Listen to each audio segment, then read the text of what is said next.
그의 부모가 보고 놀라며 그의 어머니는 이르되 아이야 어찌하여 우리에게 이렇게 하였느냐 보라 내 아버지와 내가 근심하여 너를 찾았노라.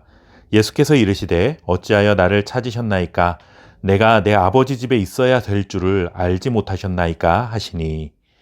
아멘. 내가 누구인가 라는 물음에 스스로 답하는 것을 자기 정체성이라고 합니다. 내가 나를 어떻게 이해하느냐 하는 정체성은 삶의 방향을 결정하는 아주 중요한 문제입니다. 오늘 함께 살펴볼 누가복음 2장의 마지막 부분은 예수님께서 가지고 계셨던 자기 정체성이 무엇인가에 대해 우리에게 보여주고 있습니다.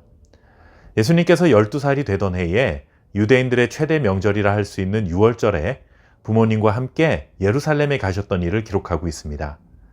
사실 예수님께서 탄생하신 이후에 유년기 그리고 청소년기에 관한 기록은 오늘 살펴볼 누가복음의 말씀이 유일합니다. 다른 복음서에는 예수님의 어린 시절의 모습에 대해 아무런 기록이 남겨져 있지 않고 그나마 누가복음 2장 이 말미에 12살 된 예수님이 그해 유월절에 예루살렘에 가셨다가 발생했던 사건이 성경 속에 나오는 유일한 기록입니다.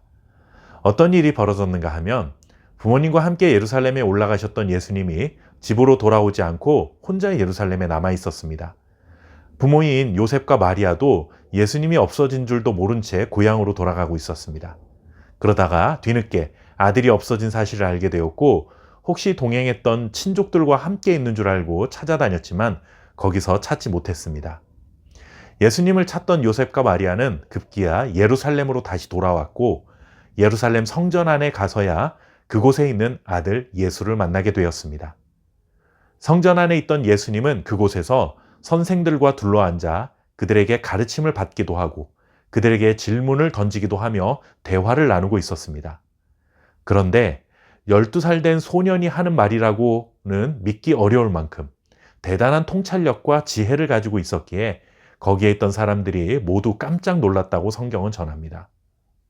그렇게 성전 안에 있는 아들의 모습을 본 요셉과 마리아도 놀랐다라고 기록하고 있는데 여기서 부모가 놀랐다는 것은 왜 집으로 가는데 잘 따라다니지 않고 혼자 여기에 남아있느냐 하는 질책의 의미가 담겨 있습니다.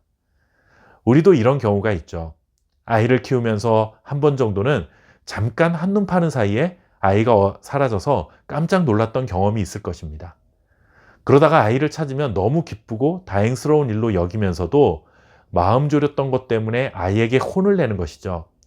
엄마 옆에 붙어 있으라니까 말 안 듣고 혼자 다니면 어떡해?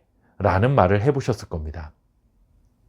마리아도 그런 마음으로 아들에게 얼마나 놀라서 너를 찾아다녔는데 라고 꾸중한 것입니다.